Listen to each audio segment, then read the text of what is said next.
up, y'all? Tasha checking in with another video, y'all. While I'm on my way to work, I'm driving. Yes, y'all know. So if y'all hear air conditioning in the background, some rain in the background, y'all, it's doing both of those things, okay? But I had to get this video out before I get to work, and I said, why not just go ahead and just do the video, because I still got some time of a drive until I get to work, y'all. I hate it, but it is what it is. So anyway, first of all, if it's your first time joining me, go ahead and like this video, comment in the comment section, and subscribe to the Redefine Me channel, okay? So this video is going to be my review on A Quiet Place, or The Quiet Place, Day 1. Y'all, I went to go see it last night, right? I'm off on Monday. I was saying, let me go check out The Quiet Place. You know, I haven't seen it. I wanted to see it. I saw the other two Quiet Places. So I was just like, well, let me go check this out and see how it is. Yeah. So I got a gift card, right? That's how I brought my ticket for my birthday. And I'm so glad I did not pay to go see that movie. Because had I paid my money to go see that movie, I would have been severely disappointed. On a scale of 1 to 10, I give A Quiet Place a 5. It was not good. First of all, okay, I'm gonna try to do this review real quick because the movie wasn't even all that. First of all, okay, if I was an actress, I would have read for this movie, because basically the script is like 3 pages long. It's A Quiet Place. You ain't gonna have that many lines in the movie.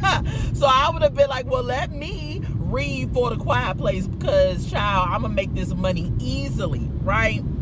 But anyway, and then let's talk about the movie theater I went to, and then we're gonna get into the review. So I went to a movie theater in Lawrenceville that is not too far from my house. It's WebGen in Lawrenceville. So this movie theater prides itself on having comfortable seats, having a very modern movie theater experience. They even, you order your food, your snacks, and they bring it to you, right? Which is great. Cool. I ordered my snacks. All I got was some chicken nachos. That's all I wanted. Got some chicken nachos, got some water, okay? So, oh, my bad, y'all. If that moved, I hit a bump. So, ordered that. Cool. Already ordered my movie tickets online before I had left the house. So I'm early to the movie. I get to the movie theater about 9:10, something like that. Ordered my chicken nachos. I went to the theater. They said it wasn't ready yet because they were still cleaning. Fine. I waited until they finished. Went back in there, sat in my seat, and I'm waiting, right? I'm thinking my nachos going to be there before the movie starts. So the credits start rolling. All of that, cool. Somebody came in, brought some people popcorn that they order, all of that.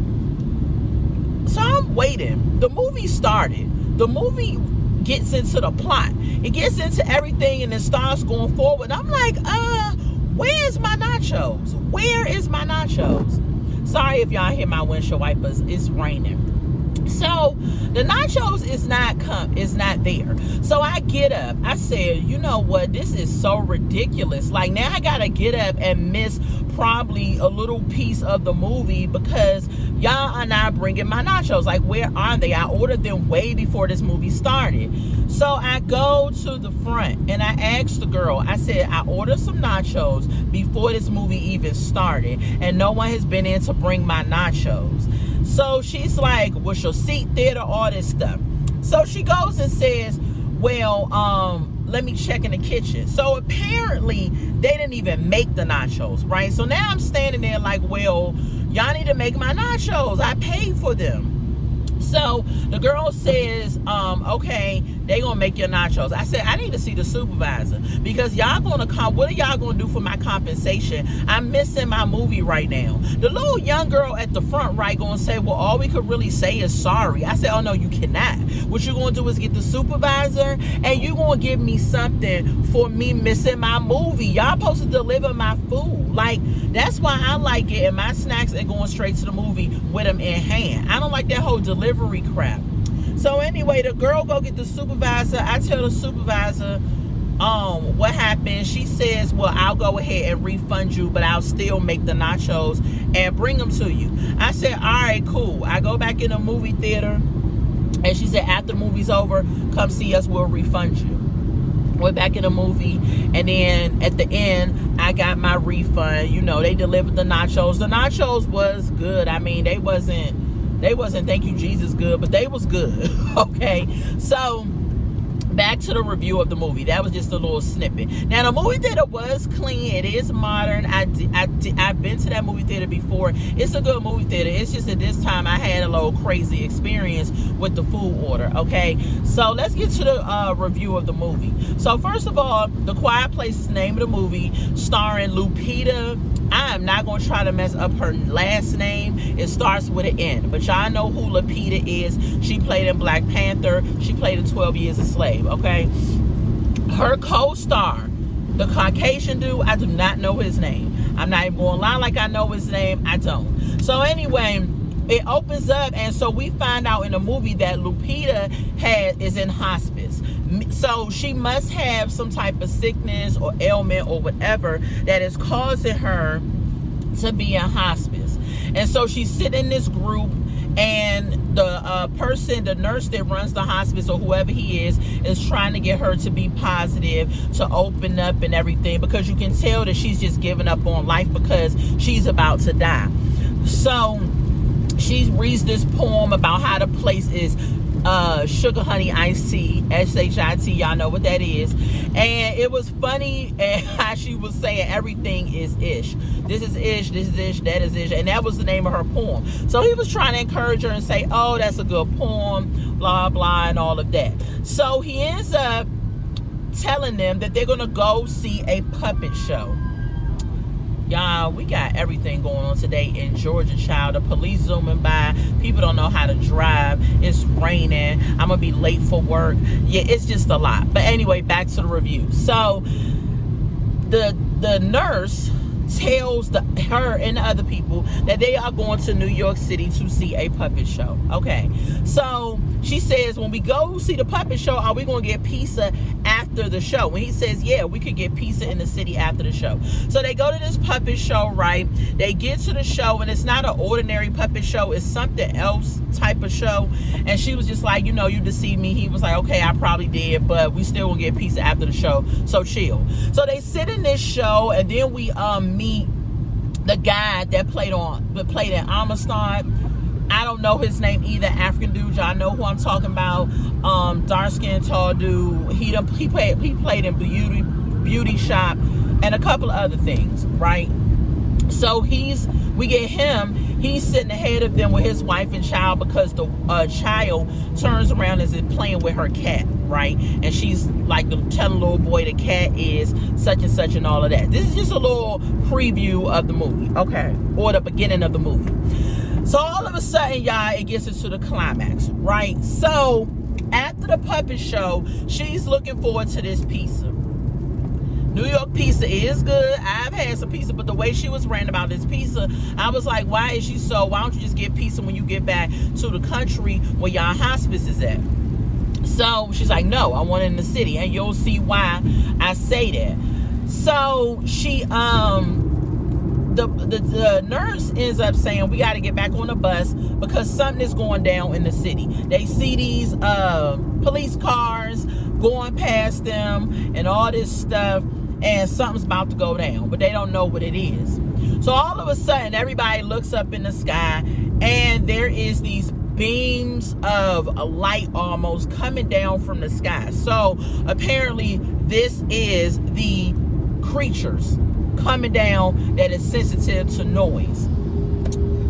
Here's where we're going to pause. The movie did not tell us no background or anything about why these creatures decided to land on Earth. Now, I would say this, the movie was set in New York. And I don't know if any New Yorkers going to watch this, but baby, if I was living in New York, I would move. Because it seemed like all of the doom and gloom movies are shot in New York. It's almost like New York just be going through it with some of these movies. So anyway, the little monsters, they come to the earth. They come up out the sky. We don't know why they even chose New York. We don't know if it's all over the earth or what's going on. So they hit the New York in the city. And of course they is, you know, sensitive to noise. And we know if one place that is noisy, it's going to be New York City. So soon as they get on a planet, they is taking people out left and right because people are screaming, car alarms going off. It's just a bunch. It's a bunch of mess going on. So they are having a field day with all the sounds, right?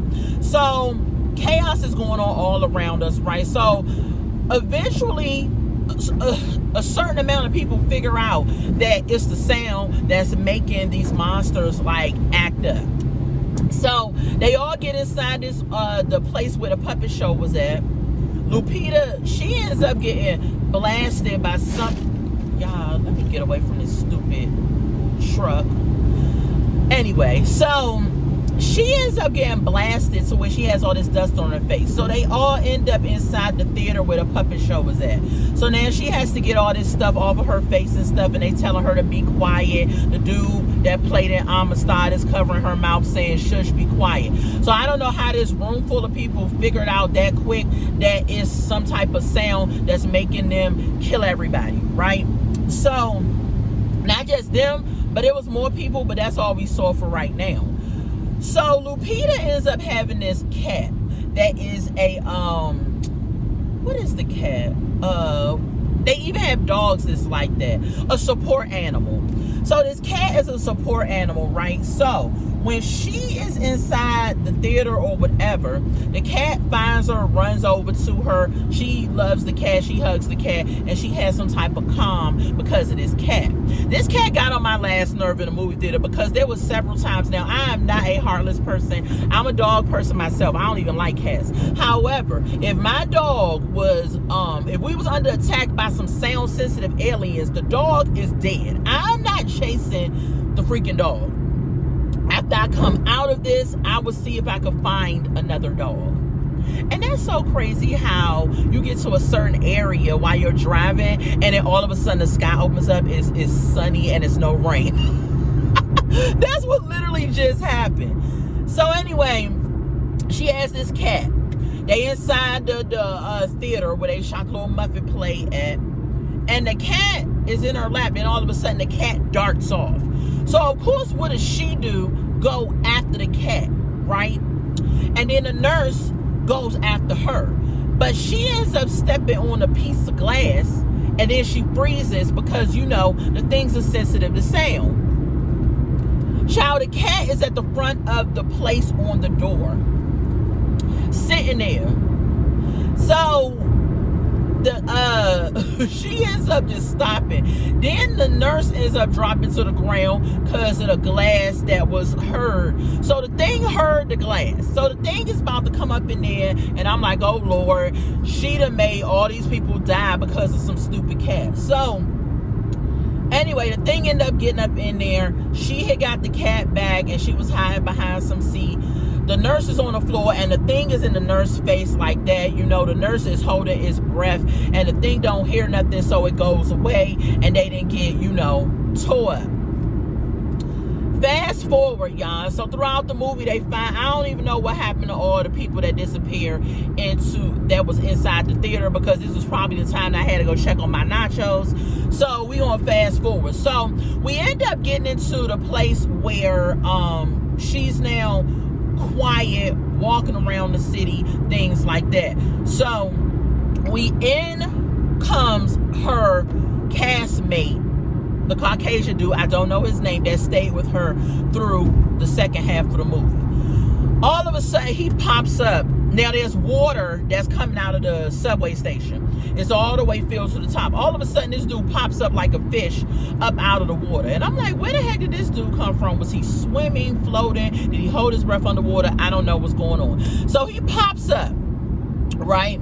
And the cat that was with Lupita ran off again. So the cat ends up seeing this dude or finding this dude. The cat ends up looking into the dude's face and calms him down, I guess. So we find out that the dude has some type of anxiety or something, so this cat kind of calmed him.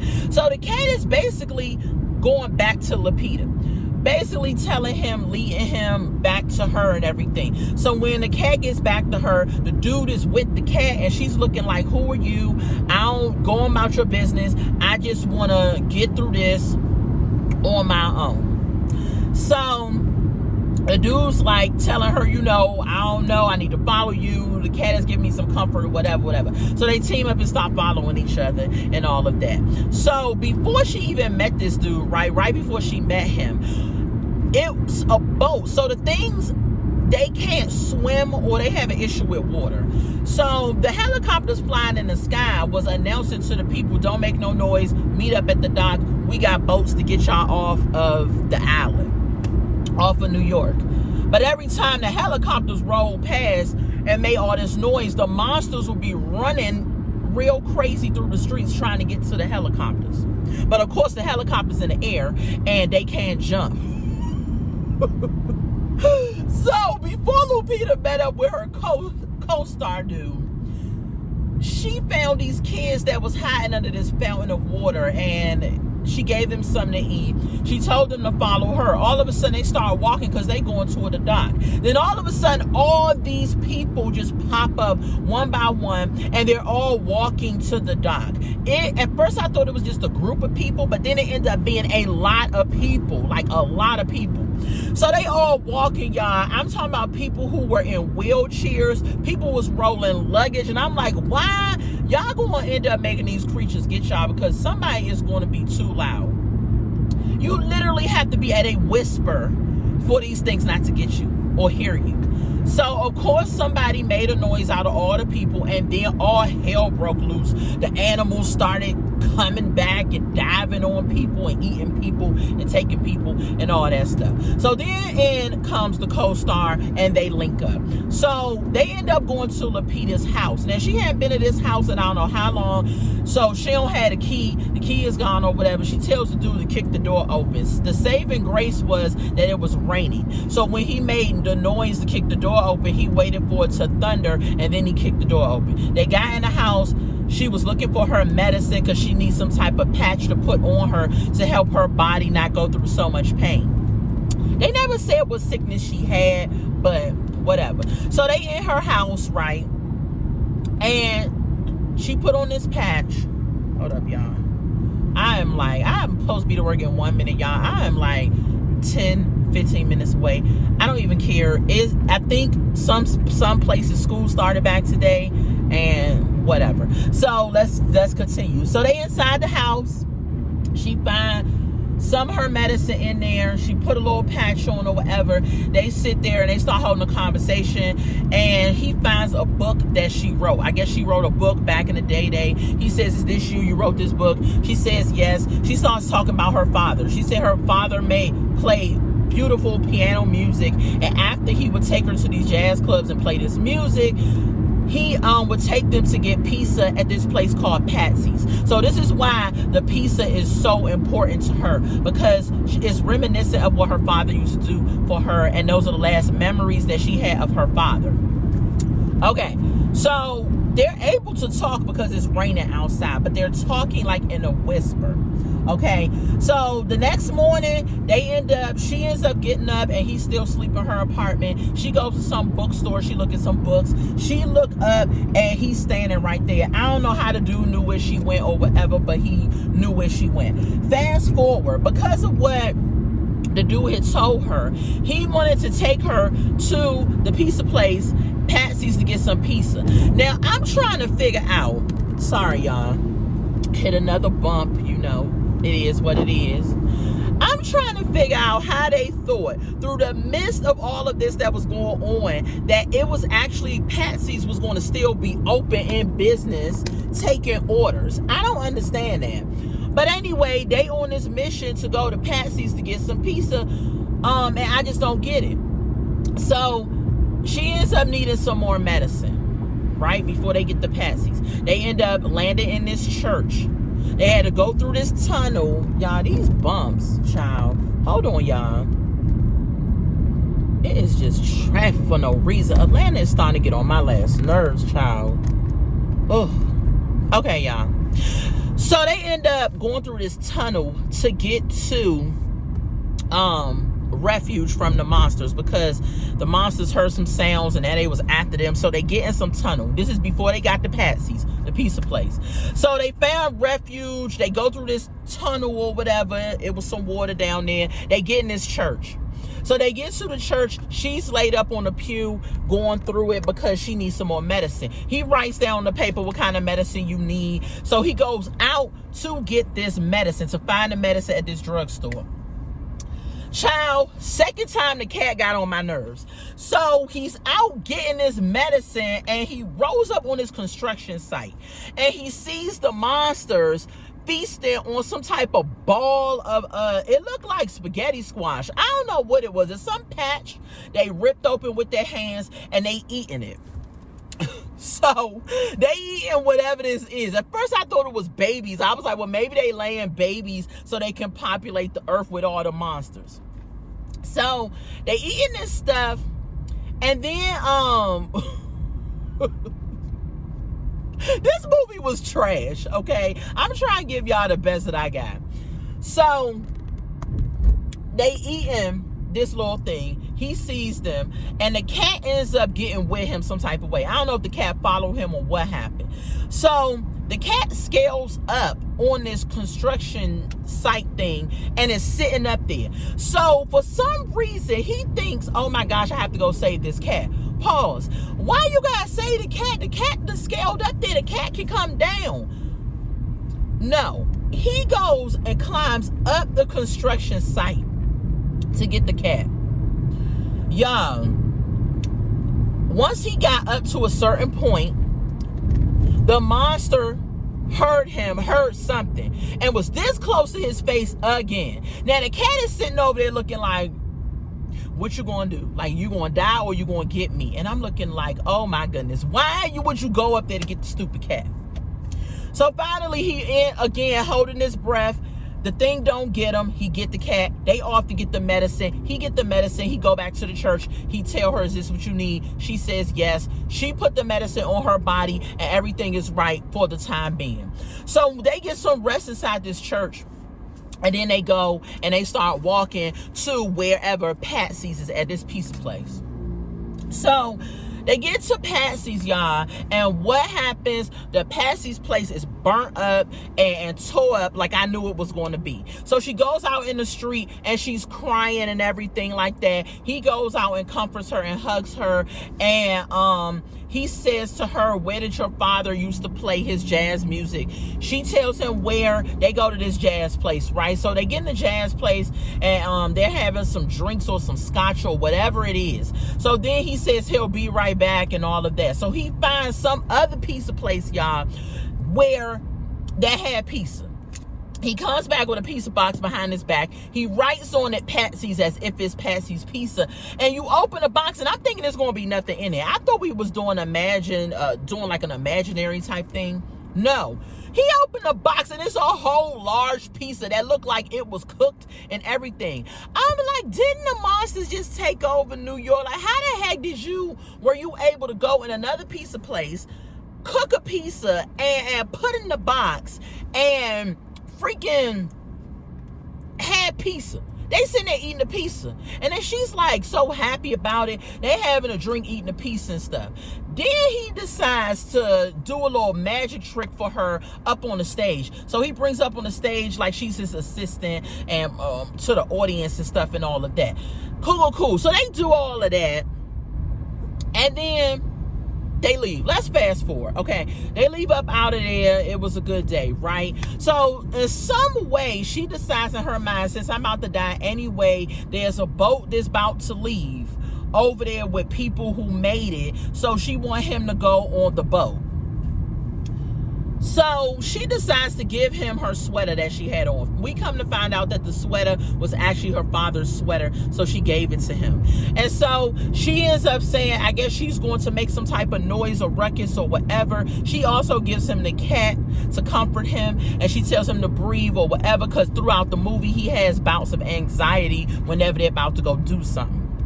So they get to a certain point where the boat is at. She goes and makes some noise, loud noise. Of course, the creatures come. She tells him to run. He runs or whatever. But while he's running, he steps on something. So the creature's attention gets diverted to him. So once it gets diverted to him, he's running with this cat. This cat literally does have 9 lives. Because the way I would have been running, baby, I would have dropped the cat. The cat would have ended up being dropped somewhere, or I would have threw it or something, like, whatever. Okay, throw tomatoes if you want. So the cat, he running with the cat. All of a sudden, the monsters is on his back. He ends up jumping into the water, right, with the cat. And the people, the dude that played on Amistad, he telling the people to stop the boat. Had I been a captain, I'd have been like, use a line. I'd have been like, I ain't stopping no boat. We got monsters back there. But some type of way they stopped the boat. The dude jump in the water. He swims over to the boat, and they pull him up. She's back on the island. I don't know why my phone looked like that, but whatever. So she back on the island, and she's, happy that he made the boat. So she's still back there with the monsters, but they ain't hear her because that dude made the noise. So they thought he was the person that made the noise, right? So she ends up, he finds a note in the sweater pocket while he on the boat. She wrote a note to him saying, thank you for taking me home and letting me see my place where my father did his music and everything. And she was just, giving, sorry y'all, she is just giving him a little message or whatever. So he's smiling, reading the note. Then we pan over, we see her back on the island. She listening to some AirPods with some music on it, and she was like, I forgot how peaceful the city is. It does have a sound if you just be quiet and all of that. And then she takes the headphones out, or the iPod out, and then the music comes, and behind her lands one of the monsters. So I guess she got killed or was about to get tore up by the monster, because of course they sensitive to sound. And that was the end of the movie. That was the end of the movie. It was 5. And it's funny because I talked to my daughter before I went, and she was just like, oh, I'm gonna go see the movie. I thought it was good. I said, I'm gonna go see it for myself, because sometimes your views be a little flawed. But I did not like it. I was just like, this is some tomfoolery, right? And it was so weird because you're watching a movie called The Quiet Place, and it's barely having any sound. So it's like it's a bit more visual movie than anything else. And so I'm up here eating my nachos, and it's crazy because I was like, I don't want to annoy nobody with my crunching, but I'm just kind of like, well, it's a visual movie, just keep looking at the movie. It ain't like you missing no dialogue or nothing, so whatever. But yeah, y'all, if y'all want to go see it, go see it. I'm not the one to tell nobody don't go see nothing, but all I'm saying is that I give it a 5 on a 1 to 10, and I only give it a 5 because Lupita did play a good hospice sick patient, and so that's the only reason I gave it a 5. But in all honesty, the other 2 Quiet Places, if y'all want to go see those, I thought those were better. And yeah, the movie is still A Quiet Place, so it's still quiet, but I thought those movies were better. And this one I was so mad at too, because it was supposed to be day 1. It was supposed to tell us why these things came to Earth, or why they came to be. It gave no background about why this happened. It just all of a sudden you chilling one day and you say you having some coffee at a coffee shop, and these things just come out of nowhere and ascend and start tearing up the whole city and tearing up people and everything. We ain't get no history, no nothing. Or I guess it was day 1 because New York or this place is where it started, and then it ended up affecting the world or something. But I'm just kind of like, How did it affect the world, or how did it affect other places? Because the other quiet places was set, of course, in other areas. So how did this end up affecting other places if they was just in New York? Unless the dudes took 95 South and started, the monsters took 95 South and started heading down the highway. But child, it wasn't good. It wasn't good. But again, I would not tell nobody not to see nothing. If y'all want to go see it, go see it. If y'all have saw it, drop in the comments and let me know what y'all think about it. Yeah, I didn't like it. So that's my review, y'all. That's my movie review. It literally took me 30 minutes to tell y'all about this whole movie. If y'all have not seen it, y'all want to go see it, again, let me know what y'all think. Don't forget to give this video a thumbs up, y'all. I know it's in my car, I'm driving. Y'all probably dealt with some little camera movements, noises, whatever it is. I can't control that, but since I was in this traffic, I was like, let me go ahead and just give y'all my review on it and see what y'all take on it was. So if you saw it, put your comments in the comment section. If you didn't, maybe go check it out and let me know what you think. Give this video a thumbs up, and most importantly, subscribe to, excuse me, the Redefine Me channel, y'all. All right, y'all, I will talk to y'all later. I love y'all so much. Be blessed. Have a peaceful day. Bye, y'all.